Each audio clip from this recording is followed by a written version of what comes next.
Olá, peregrino que chegou ao podcast Conversa com o Meu Pastor. Meu nome é Hirata Abe, sou cientista social e converso com meu pastor, o Dr. Anderson Clayton Pires, que fala direto de Goiânia. Falamos de maneira informal sobre assuntos do cotidiano, sociedade e da fé cristã. Acreditamos que a fé cristã pode curar as pessoas que estão imersas em processos adoecedores e que precisam ser diagnosticadas.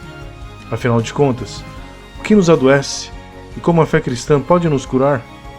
A conversa é sempre boa, os temas são totalmente relevantes. Venha então para mais um episódio e que comece a cura.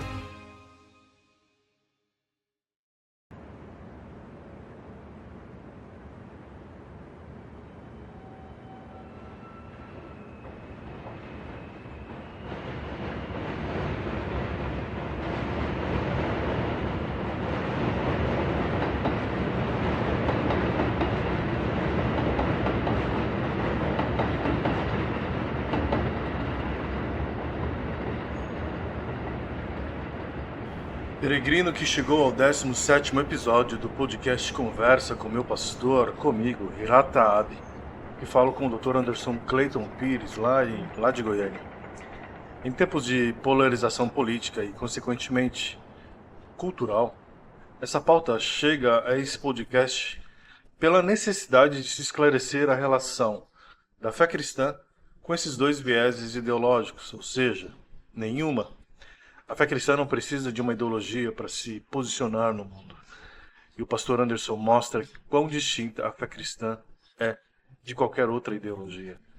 Será instigante e vai chamar a atenção de quem está atento ao cenário político-cultural no Brasil e no mundo na última década. Que comece ou continue a cura.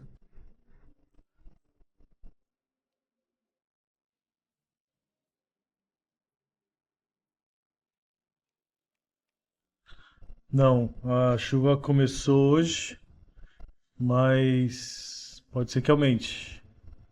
Pode ser que aumente a chuva. E o problema é que tem uma tem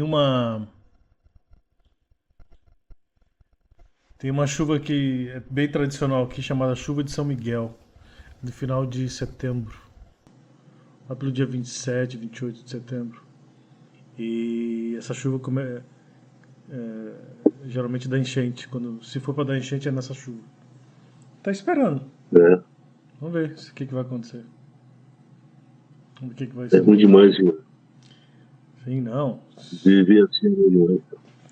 Não, e o problema é que se der enchente e essa casa aqui pegar água, eu não tenho mais pra onde ficar aqui em Oca. Não tem casa, não tem lugar pra morar.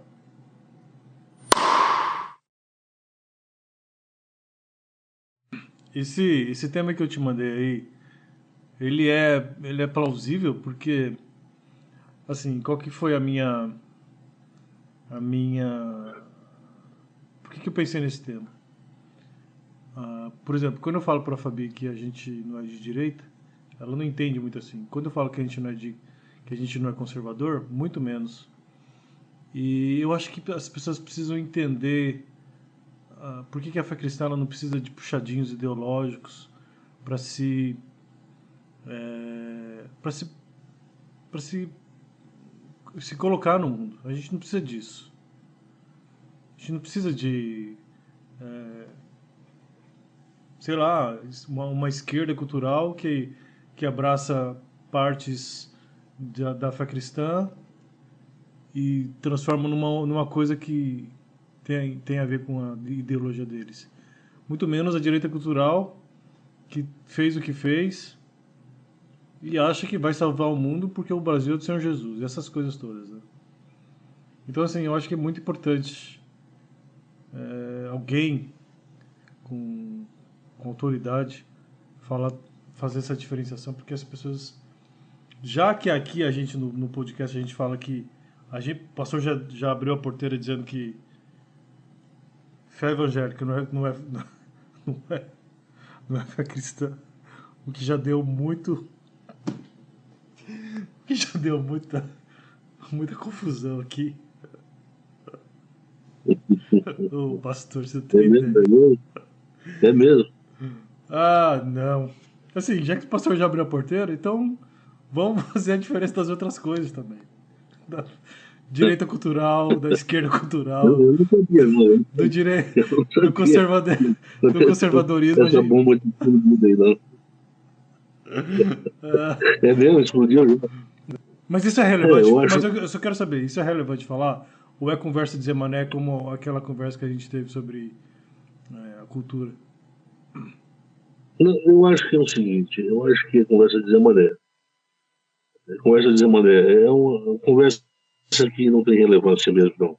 Só que eu penso que, se eu meter diante da pergunta também, a fé cristã ela é de direita ou de esquerda, ou não é de nenhuma, é uma pergunta que precisa ser respondida porque as pessoas precisam ter uma clareza sobre a fé cristã, uma clareza maior, a ponto de diferenciar o que a fé cristã, o que a fé cristã ela não pode ser importada nem para o sistema da esquerda, nem para o sistema da direita, porque se trata de sistemas bem diferenciados. A fé cristã ela lida diretamente com uma visão de mundo compreendido como lugar de passagem. A fé cristã ela compreende que o valor da vida não está no trabalho capitalista, no trabalho que é considerado do trabalho produtivo, o trabalho que gera ou produz a riqueza, o progresso, mas compreende que o trabalho é uma ferramenta que deve ser utilizada para produzir meios para dar subsistência, né? Sobrevivência, é um meio de sobrevivência daqueles que estão comprometidos com a fé. Segundo, eu acho que a forma como a fé lida com a propriedade, né, rompe com essa noção de direito, de que eu sou capitalista mesmo, eu gosto do progresso, eu gosto da prosperidade. Então tem muita gente aí falando isso na internet, né? Gente famosa que tem podcast, jornalistas, essa turminha aí que é Sim, conhecida da sim. direita fica falando, eles conhecem, eu não sei se eles conhecem tanto bem, tão bem a direita e a esquerda quanto a fé cristã, então eles conhecem muito mal todos eles.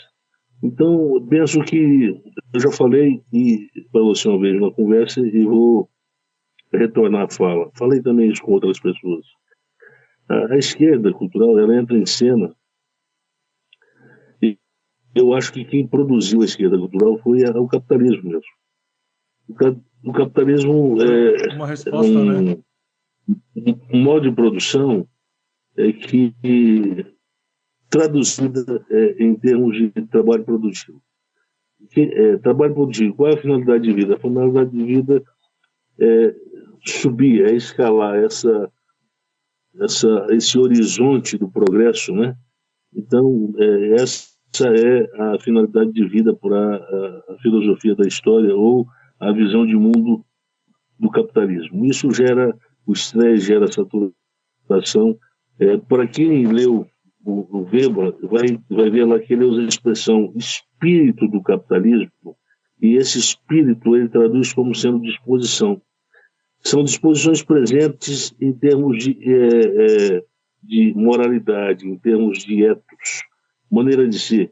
O ethos é uma coisa que está antes da moralidade, é o que marca emblematicamente uma tendência natural das pessoas de se organizar sem o aparato moral. Isso é o ethos. A moral é alguma coisa que se constitui uma regra de convivência,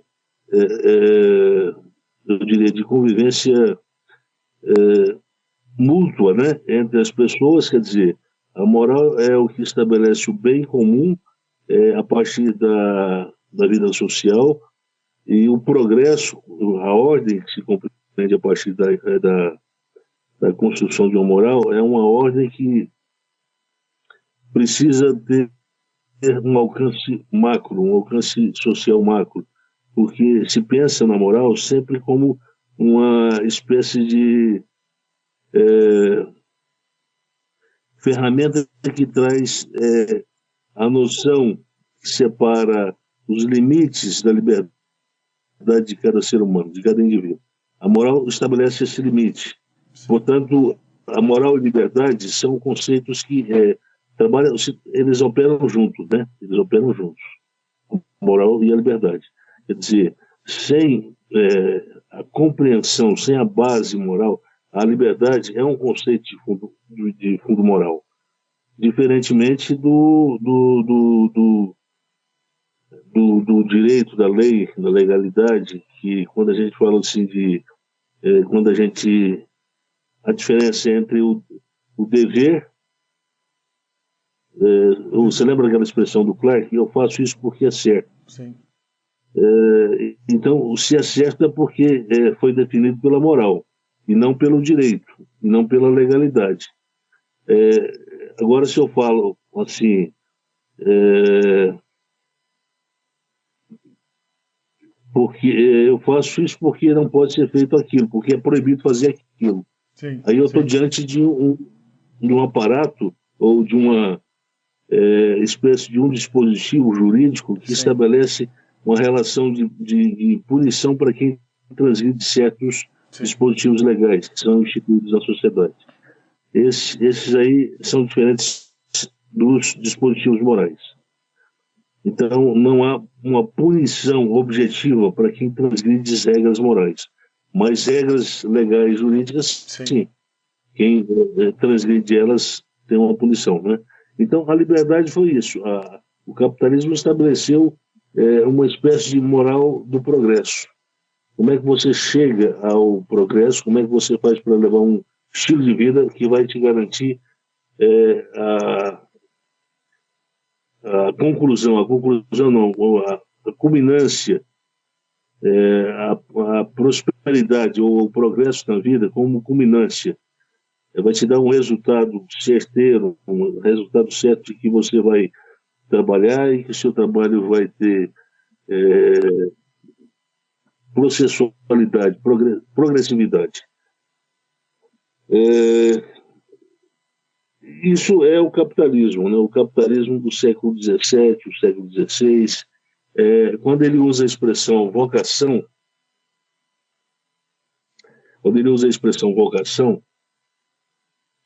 a vocação ele deturpa o conceito, né? Vocação era um conceito que dizia respeito, pelo menos lá no Novo Testamento, é um conceito que diz respeito a uma vida separada para serviço a Deus. A expressão no alemão já tem um outro sentido. Então, já tem um sentido ele tem um sentido de profissão, ou seja, eles queriam justificar que o trabalho é uma coisa boa. E quanto mais você trabalha, quanto mais você prospera, melhor é. Então, eles querem justificar duas coisas, o trabalho produtivo e a progressividade na vida, a progressão. Com o trabalho, você progride, você sobe a escada, o progresso, né? O progresso. Esse é o valor da modernidade, progresso. Então, você progride com um trabalho produtivo. Então, eles querem justificar essas duas variáveis, tanto o trabalho quanto o progresso na vida. De que forma que se faz isso? Através da santificação do conceito de vocação e da secularização desse conceito. Primeiro, esse conceito de vocação, ele tem que passar, ele tem que transbordar, ele tem que transcender os espaços definidos como espaço sagrado, que é o espaço da igreja, da vida religiosa. Então você tem que entender que agora você exerce o serviço para a glória de Deus, não só dentro da igreja, você exerce também na empresa, você exerce no trabalho, etc, etc. Então você seculariza o conceito para sacralizar a profissão. Para dizer o seguinte, é santo. E olha, e é da vontade de Deus que você se consagre ao máximo ao trabalho.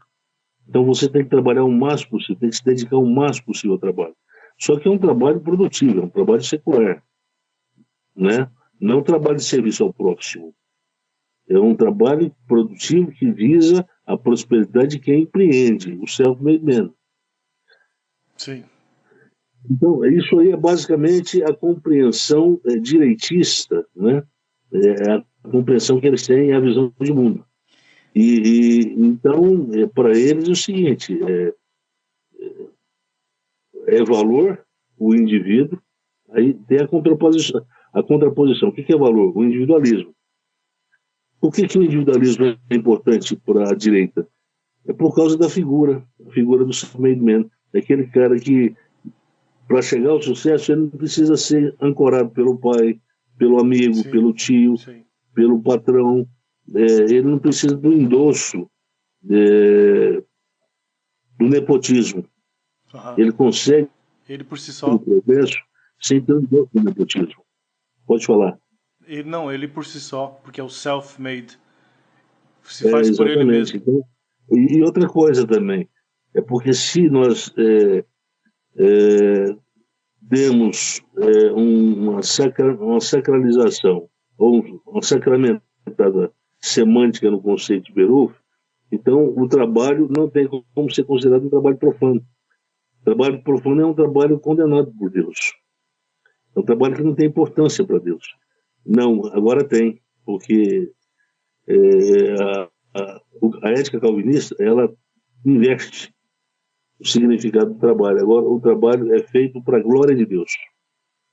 E o trabalho aí que ele está tentando colocar a goela abaixo das pessoas é o trabalho profissional.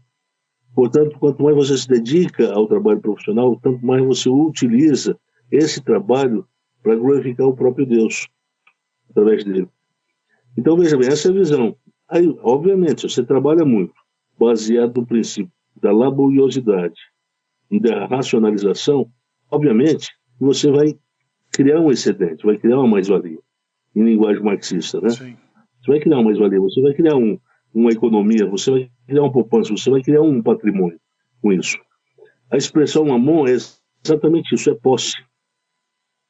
É posse. Mamon significa literalmente posse, mas significa também o Deus que provê a prosperidade, que provê a posse. E não é que os calvinistas entenderam exatamente isso?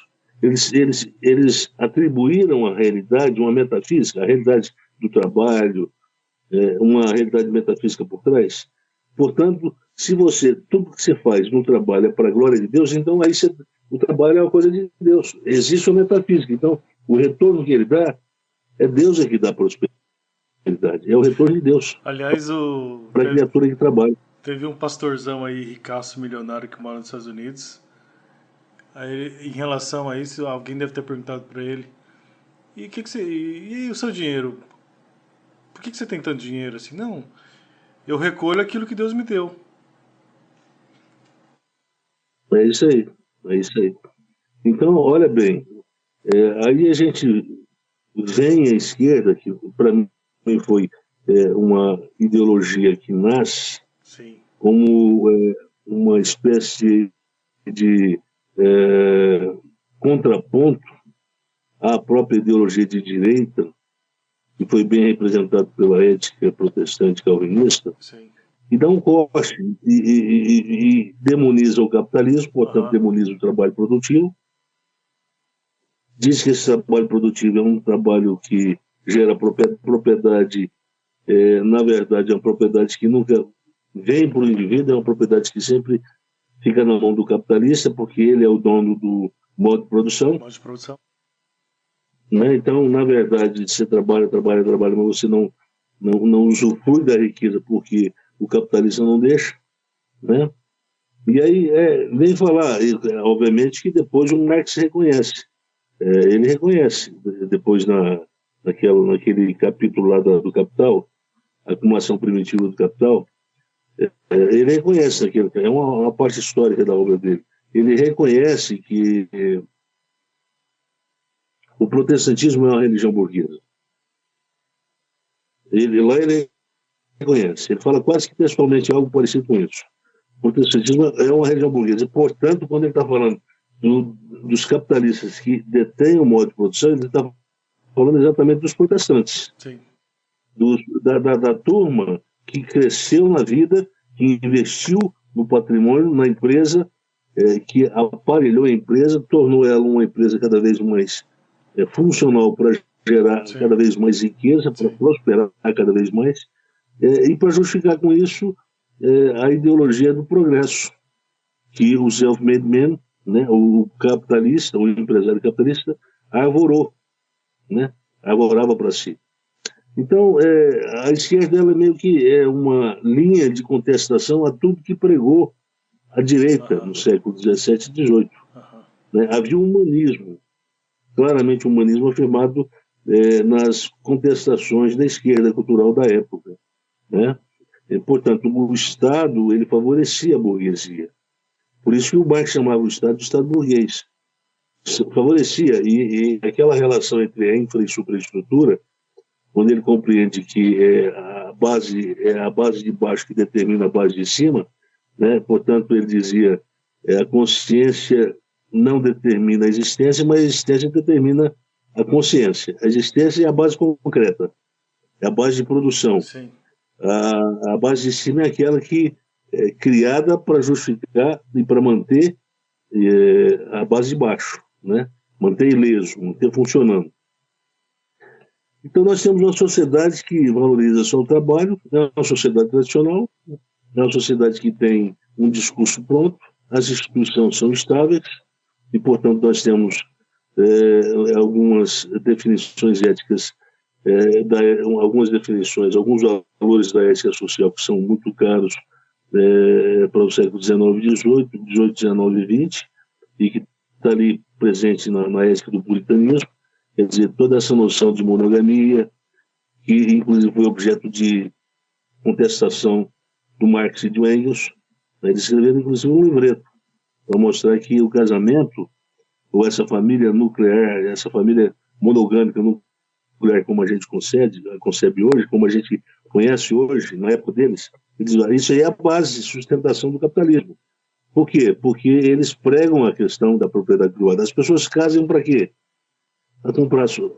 Ninguém tem nada antes de casar. Depois que casa, aí compra a casa, aí compra o carro, aí compra uma segunda casa, aí compra uma terceira casa. Olha o princípio de acumulação aí. Sim. Ah, por que você está comprando essa de casa depois que você casou?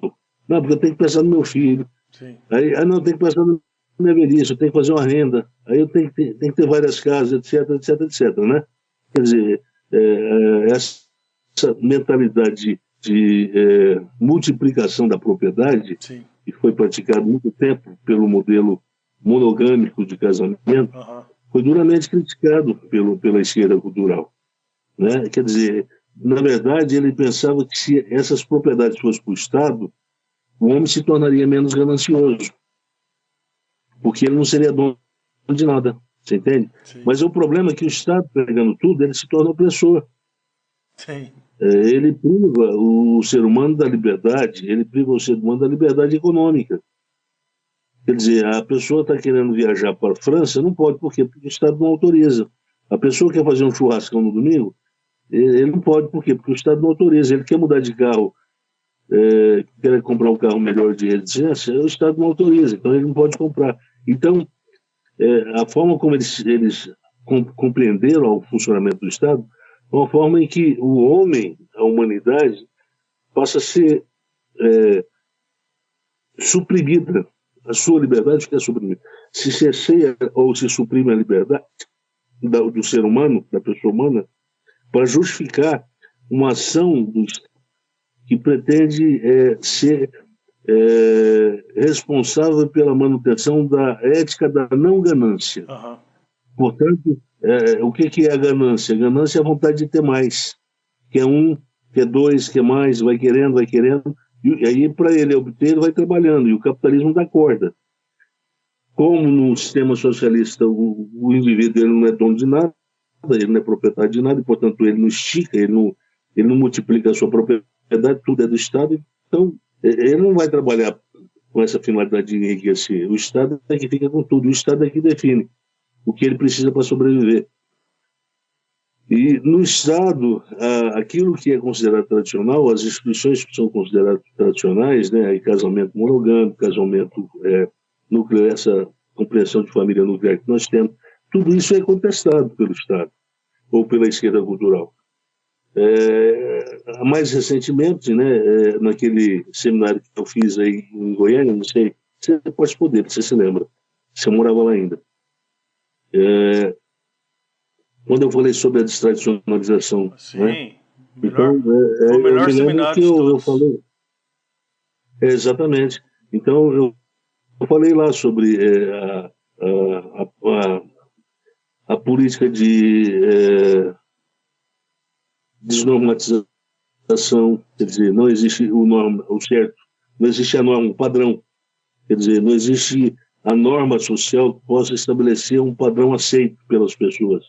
Quer dizer, tudo é inclusão, tudo é inclusão. Aham. É preciso incluir tudo. A sociedade é plural, mas é um plural que se inclui tudo. Portanto, tem que ter uma tolerância, mas isso é mentira.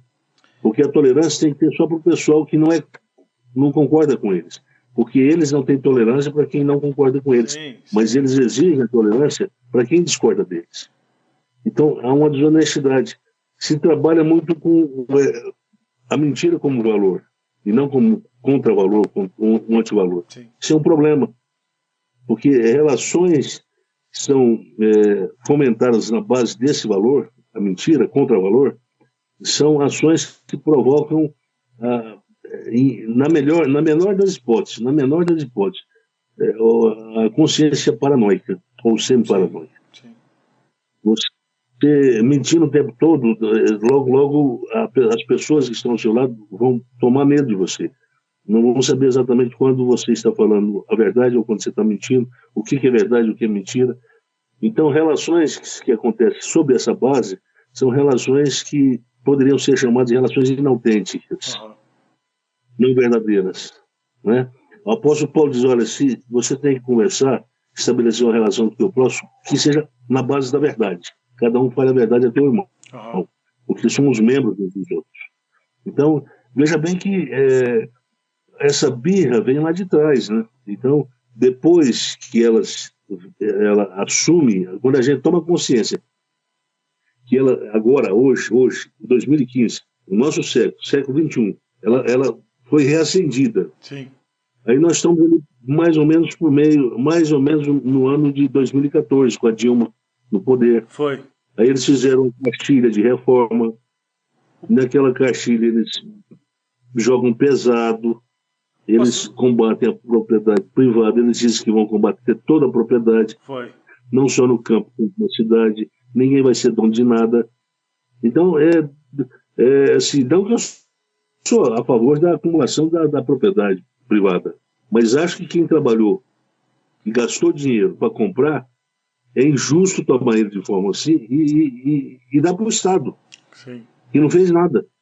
Ele vai lá e toma, usurpa e fica por isso mesmo, sem justiça. Então, O pastor percebeu. essas duas. Pode falar, pode falar. Não. O pastor vai falar da direita cultural? Depois não. Da direita cultural. Pois é, a direita cultural ela se manifesta assim, como, de forma sutil, né? Como sendo uma versão do cristianismo, né? Uma versão política do cristianismo, né? Uma versão cultural do cristianismo. E, portanto, ela fala dos valores da família, mas não é bem isso que está acontecendo na prática. A família, ela nunca foi uma instituição tão desvalorizada como nos dias de hoje. Porque se fala da família como uma instituição máter da sociedade, base da sociedade. Quando, na verdade, a família, na perspectiva da fé cristã, é uma família que não deve ser levado na perspectiva dessa compreensão tradicional de família nuclear. Nuclear. O único momento que o conceito de família deve ser sério é quando Paulo faz uso dele para se referir à família de Deus. Nós somos a família de Deus.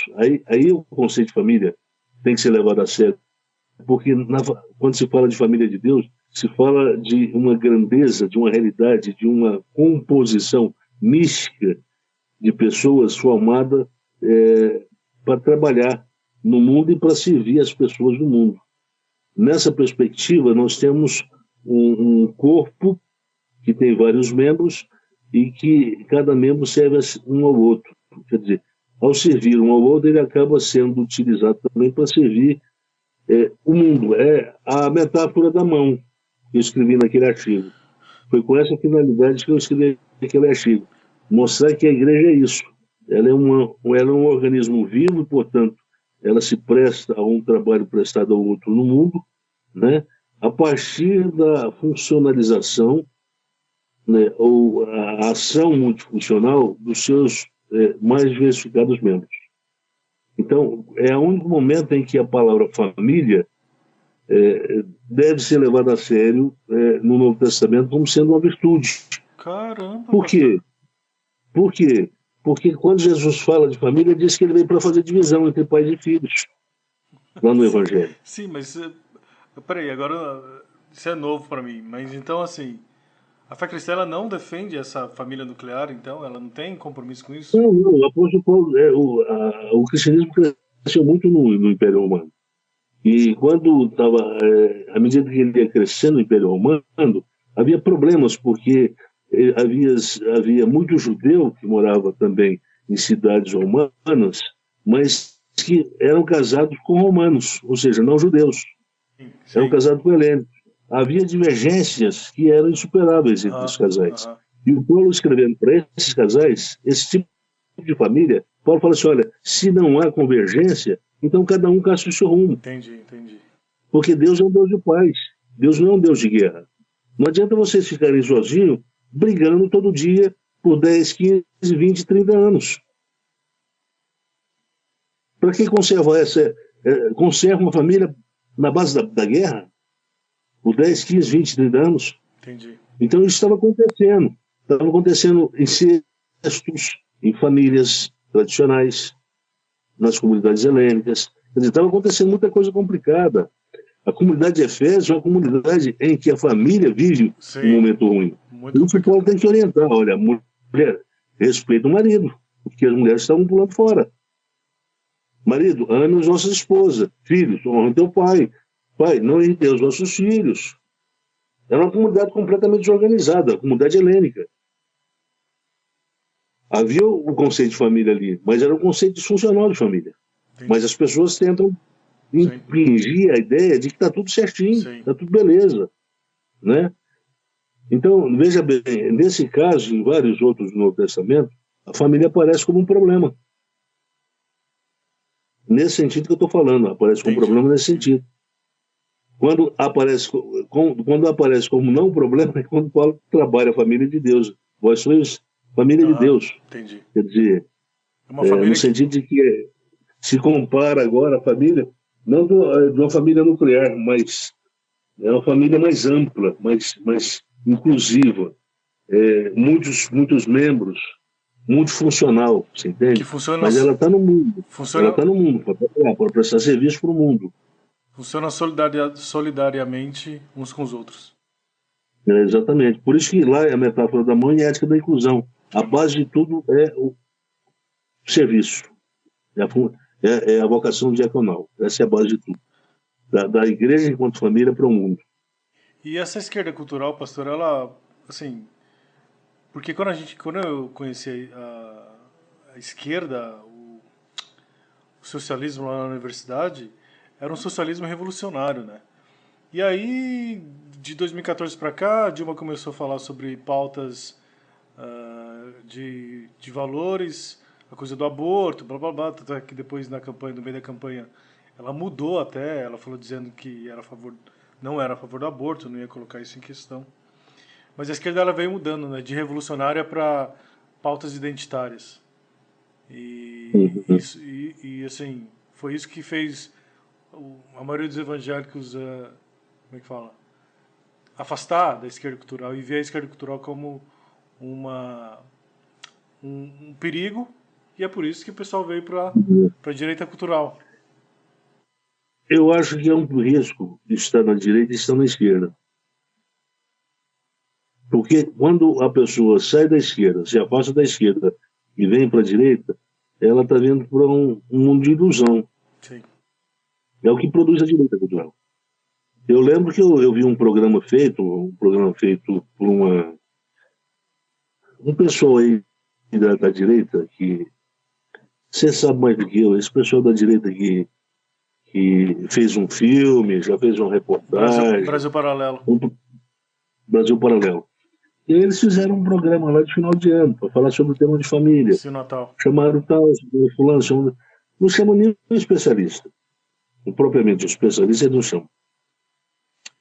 Chama um cara que é dono de, não sei, de um colégio, chama fulano de tal, etc, etc, para falar sobre família, mas nenhum é especialista. Então, hoje nós estamos vivendo essa hipocrisia. As famílias dentro da igreja estão completamente quebradas. Por quê? Porque se vê a motivação pela qual as pessoas vão para o casamento já é uma motivação equivocada. Por exemplo, quando se casa, aí o pessoal diz assim, eu estou doido para me casar, para ter filhos com você, formar uma família, etc. Não, primeira coisa, quando se casa, o marido deve se casar para viver com a mulher, de olho para a mulher. Fala mais sobre isso, pastor. Fala mais sobre isso, por favor. E a mulher vive para o homem. Oi? Fala mais Você falou, não escutei. Fala mais sobre isso, que esse assunto é bom. Isso aí o primeiro, antes de se falar de família, tem que se falar de conjugalidade. Sim. As pessoas não têm noção de a família começa com dois, não começa com os dois mais os filhos. Filhos se pensa depois.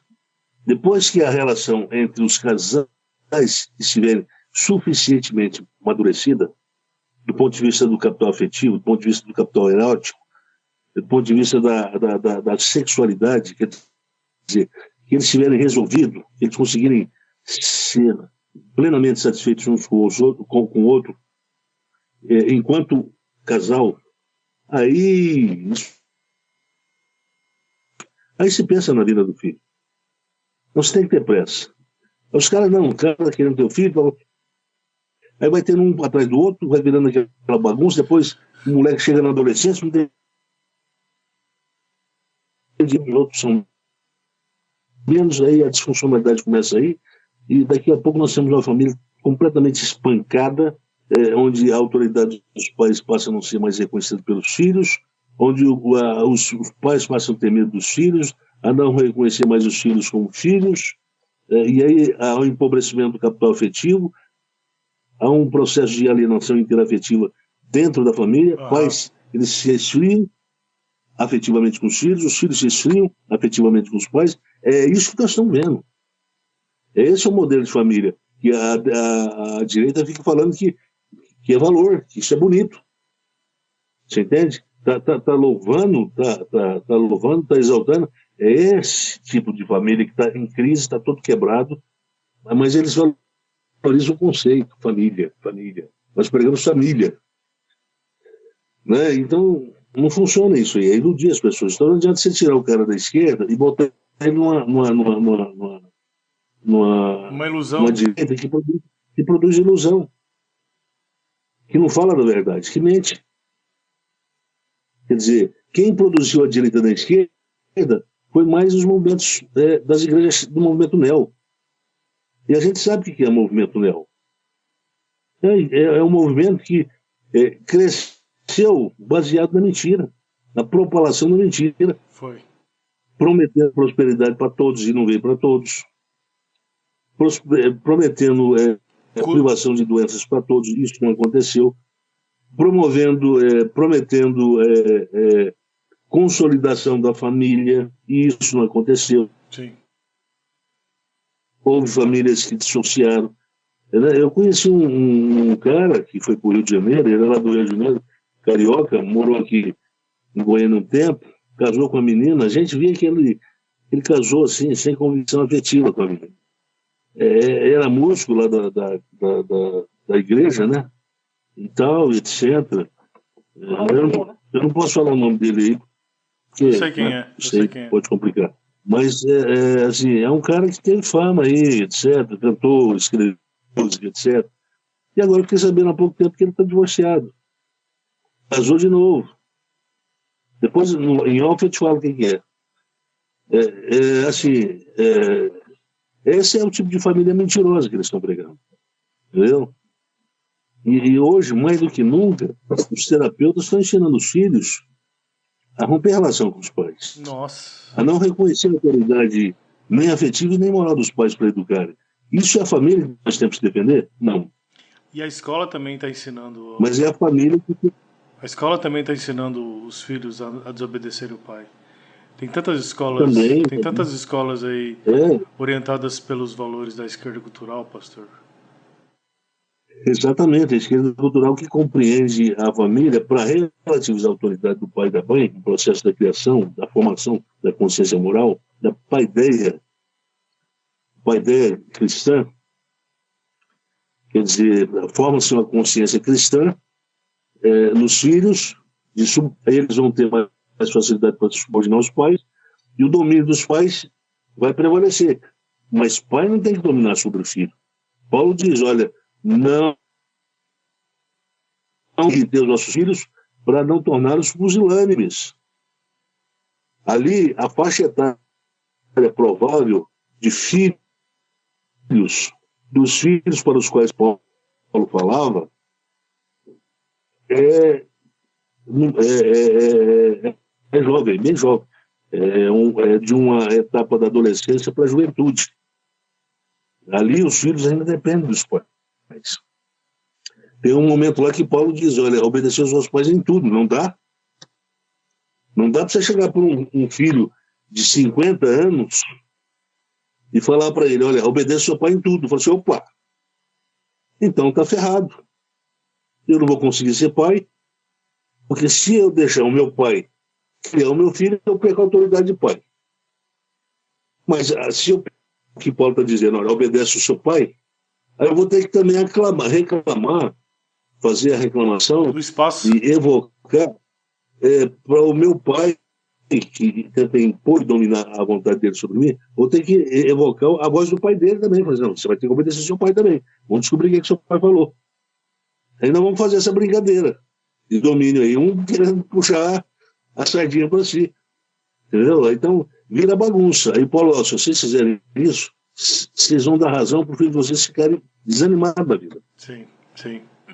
Então é o seguinte, a liberdade é o valor mais básico da vida. Eu concordo com isso aí. Mas eles não interpretam corretamente a coisa. Eles fazem uma separação de verdade e vida como valor. Não, esses valores são indissociáveis. Deixa eu te falar, quando o corpo na vida, a vida do corpo se torna precária, a gente diz que o cara está vegetando na vida. Ele não está mais vivendo. Sim. Porque o que dá sentido para a vida é o movimento. E o que produz o movimento da vida é a liberdade. E eu acho que isso vai ficar gravado, as pessoas vão notar várias vezes isso aí. O que produz o movimento da vida é a liberdade. E o que dá sentido para a vida é o movimento. Vida sem movimento não vale a pena ser vivida. Se você bota o cara na prisão, você tirou o movimento do cara. Sim, sim. E na prisão, ele vai... Não é porque está preso, é porque ele está sujeito a um sistema despótico de normatização moral. Ele não faz o que quer, ele faz o que eles mandam. O que o aparato, o que a regra do lugar manda para ser feito. Então ele não exerce mais escolha ali. Quando não se exerce escolha, não se tem mais liberdade para falar. Toda vez que a gente sobe dentro de um avião para viajar, naquele espaço, naquele momento nós estamos viajando sem liberdade. Eu não posso ficar em pé, no corredor, andar de lá para cá. Daqui a pouco um cara chega e diz, olha, se você senta lá, senão nós vamos ter que te punir. Então, todo ambiente tem a sua regra. Então não adianta a gente dizer que a gente tem liberdade em todo lugar. Tem lugares que a gente tem a possibilidade de fazer escolha, e tem lugares que a gente não tem a possibilidade de fazer escolha. Por exemplo, eu como indivíduo, eu posso fazer minhas escolhas. Mas eu, como um homem casado, eu já perco a minha liberdade, já ganha restrição. Nem tudo que eu decido, que eu escolho, vai valer para minha esposa, vai valer para minha família. Então, a família se asseia, limita, restringe a operacionalidade da própria liberdade, ou a elasticidade da própria liberdade. O conceito precisa ser muito bem entendido. Eu acho que o pessoal ainda não entende o conceito. Precisa tocar o conceito de liberdade do nosso podcast e nós vamos mandar para aquele jornal lá de Curitiba também, uma sequência imensa de artigos falando sobre a liberdade. Tomara que eles lendo tudo aquilo, aprendam um pouco sobre o conceito de liberdade. Então, por que toda criança, quando nasce, a gente tem que dar um tapa na bunda para se movimentar? Porque a gente entende que quando o corpo se movimenta, depois do parto, é porque ele tem vida. Quando o corpo não se movimenta, a criança nasceu morta. Olha aí, movimento é a função, é o que a liberdade produz. Então, vida sem liberdade é uma vida que perde o sentido porque perde o movimento. O movimento é sempre um movimento criativo. Sim, sim. Quer dizer, à medida que a liberdade escolhe e operacionaliza as suas escolhas, ela se torna criativa. Portanto, a vida se torna a vida criativa. E quando a vida deixa de ser criativa, então é porque não tem mais vida. Eles precisam explicar isso melhor no movimento de direito. Por quê? Porque as pessoas falam de liberdade, mas sem entender o que significa liberdade de direito. Você entende? Pensa só, hoje se fala só de liberdade de expressão, não pode ser compreendido. Isso é reducionismo. Isso é reducionismo. Eu não estou defendendo aqui o Alexandre de Moraes. Eu não estou defendendo esse cara. Eu acho que tem que ter, mas acho que tem que ter limites para a liberdade de expressão, porque é muita ofensa. Tem muita ofensa, muita mentira. Tem muito jornalesco aí que mente o tempo todo, fazendo uso do conceito de... Não, nós temos liberdade de imprensa, liberdade de expressão, mas para mentir o tempo todo debatido, tem que ser debatido. A gente tem que conversar sobre isso aí. E acho que, não sei se tem gente competente para pensar, porque quando a gente vai debater o conceito de liberdade, aí eu já vi os caras da filosofia, que estão querendo, achando que sabe tudo. Não, ele sabe debater o conceito de liberdade. Não, vamos começar por Agostinho, depois a gente vai para o Kant, blá. Porcaria. Porque liberdade é, antes de tudo, um conceito da religião. Sim. É um conceito da religião. É a partir do conceito da liberdade que tudo no mundo passa a funcionar. Nasceu lá no Éden, não, pastor? Exatamente. Quando Deus chega e mostra a primazia da liberdade. Porque é uma escolha a ser feita. Está vendo o fruto dessas lutas? São dois. O do bem e o do mal. Mas de todas as áreas você pode, mas dessa aqui não. Então, está mostrando que o ser humano ali tem liberdade. Mas é uma liberdade ambivalente. Tanto é que depois ela foi burlada. Depois ela foi iludida. Depois ela foi chafurdada. Então, a liberdade ela se torna uma liberdade disfuncional. Por quê? Porque ela acaba viciando a vontade, produzindo um vício, uma espécie de loucura, uma espécie de psicopatia ou psicopatologia, né? À medida que a vontade passa a não mais discernir a natureza da liberdade, a natureza moral da liberdade. Passa a eleger escolhas, fazer eleição de escolhas a partir do critério da sensação. Aí nós criamos um mundo baseado na instintividade. Uhum. Por quê? O que eles selecionam para estabelecer a sua escolha? É a sensação, o que traz boa sensação ou é só isso. O que produz a má sensação ele rejeita. Isso é Freud. A liberdade responsável, ela preserva a vida. A liberdade responsável... A liberdade, enquanto conceito moral, ela avalia a natureza de cada escolha. a partir dos desdobramentos, por isso que ela tem a natureza escatológica, os desdobramentos de cada natureza, de cada escolha nasce, para onde vai e o que elas vão produzir, se vai produzir vida ou morte, se vai construir saúde ou se vai destruir a saúde e produzir doença. Então, tudo isso tem que ser pensado quando nós estamos falando sobre liberdade. E essas reflexões todas estão naqueles... Se você for entrar lá no Facebook da Cristina e meu, todas essas reflexões estão lá sobre liberdade. Fiquei sabendo que o pastor está escrevendo mais textos, né? Estou escrevendo. Estou escrevendo, inclusive, um que eu acho que vai ser muito interessante. Quando ele ficar pronto, eu vou te mandar. Que é a natureza hermenêutica do fenômeno da depressão, né?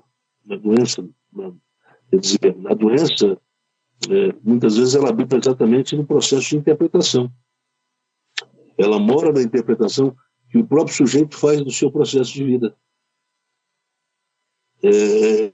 Coloca a doença lá, ou ele, dependendo do que ele faz com a sua interpretação, ele tira a doença de lá.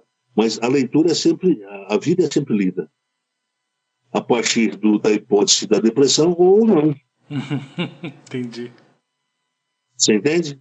Então, ela se sustenta, eu falei isso, ela se sustenta ou morre. A depressão, na interpretação. Eu posso dar valor a ela, eu posso hipertrofiar a depressão, valorizar, supervalorizar, ou eu posso dizer, não existe isso na minha vida. Aí você fala assim, mas a sua vida foi toda atropelada, olha, você é um Moisés, você é um modelo de Moisés, cara, você, a vida toda acidentada. Você, pois é, mas eu não me considero que era doente. Eu aprendi com tudo isso. E aí? O problema é que tudo coopera, e tudo coopera para o bem.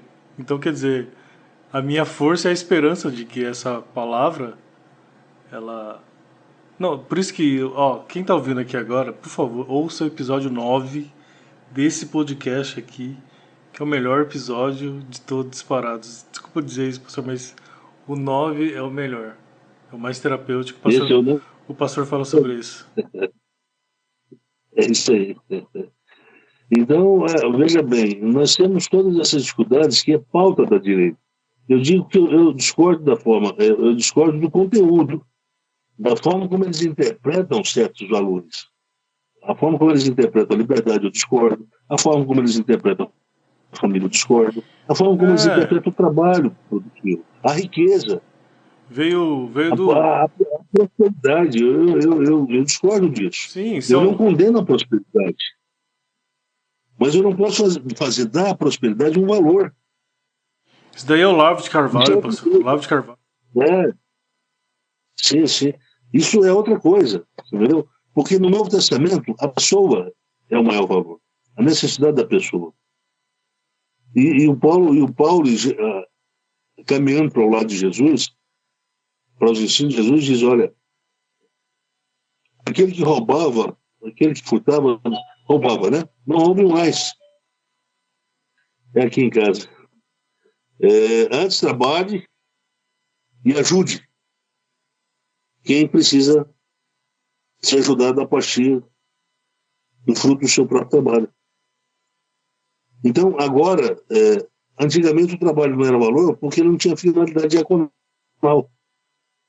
Agora sim, existe uma finalidade diaconal. Sim. Então, veja bem, há uma diferença entre o conceito de trabalho diaconal, com função diaconal, com vocação diaconal, do trabalho produtivo, que foi preconizado nas sociedades de economia capitalista, onde há competição, onde há disputa de competências, onde há processos psicopatológicos sendo produzidos à medida que esse processo de interação que se alimenta dessa competitividade produz muito mais uma alienação afetiva de sujeito para sujeito, de pessoa para sujeito, pessoa para pessoa, do que unidade afetiva. Sim. As pessoas se gostam menos dentro de uma sociedade altamente capitalista. E se gostam mais, quanto menos elas se sentem que estão competindo umas com as outras. O tempo todo. Num desses episódios do Elas pastor... Quanto mais elas competem umas com as outras, mais elas desconfiam entre umas das outras. Então, o clima é um clima paranoico, é um clima psicopatológico. Num desses episódios que o pastor falou, podcast Querer para Viver, o pastor falou assim, mas o que é a vida? A vida é o encanto do encontro. A vida é o encanto do encontro com as pessoas. Ou a vida é feita para trabalhar, ou a vida é feita para ganhar dinheiro. Quando o pastor fala isso, quando o pastor faz essa pergunta retórica, na verdade está condenando a direita cultural, que valoriza tudo isso em detrimento do que é importante da vida, que é você amar o próximo, amar o próximo. Sim, sim. Então, baseado nessa minha pequena reflexão, de umas meia hora que eu tenho que ser, uns 40 minutos que eu estou falando, você consegue identificar que a fé cristã nem consegue se encaixar na direita e nem na esquerda. O conceito que a liberdade tem, que a fé cristã tem de liberdade, é completamente outro. Paulo disse, foi para a liberdade que Cristo nos libertou. Ele está fazendo uso de uma metáfora que se reporta lá ao processo de transição, de libertação do povo do Egito para Canaã. É travessia. A ideia é travessia. A liberdade agora ela tem uma base. A base é moral. É respeito ao próximo, é serviço ao próximo. É escolha de valores que vão edificar e alimentar e sedimentar a unidade afetiva. Mas isso não é feito na economia capitalista. E muito menos na economia socialista, onde as pessoas não se encontram, porque o Estado não permite, cerceia a liberdade. Qualquer encontrozinho pode ser considerado uma associação revolucionária para derrubar o regime. Então, é paranoico. O socialismo é paranoico. Eu acho que ficou claro. É isso aí, o que é fé cristã e o que é direita e esquerda cultural.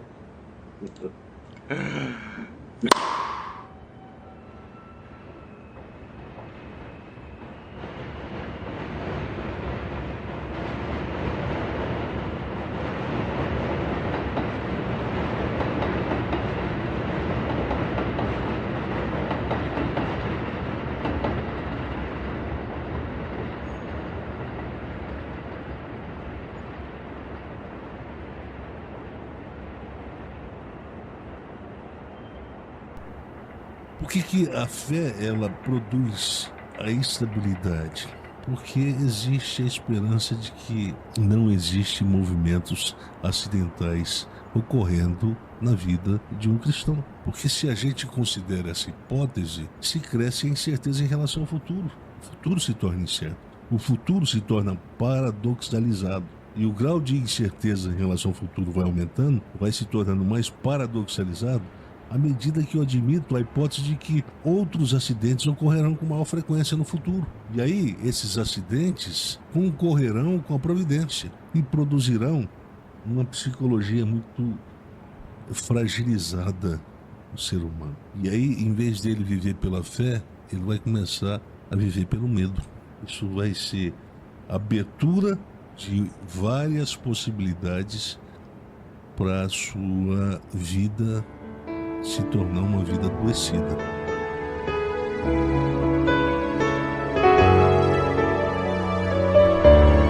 Podcast Crer para Viver com o Dr. Anderson Clayton Pires. YouTube, Spotify, Deezer.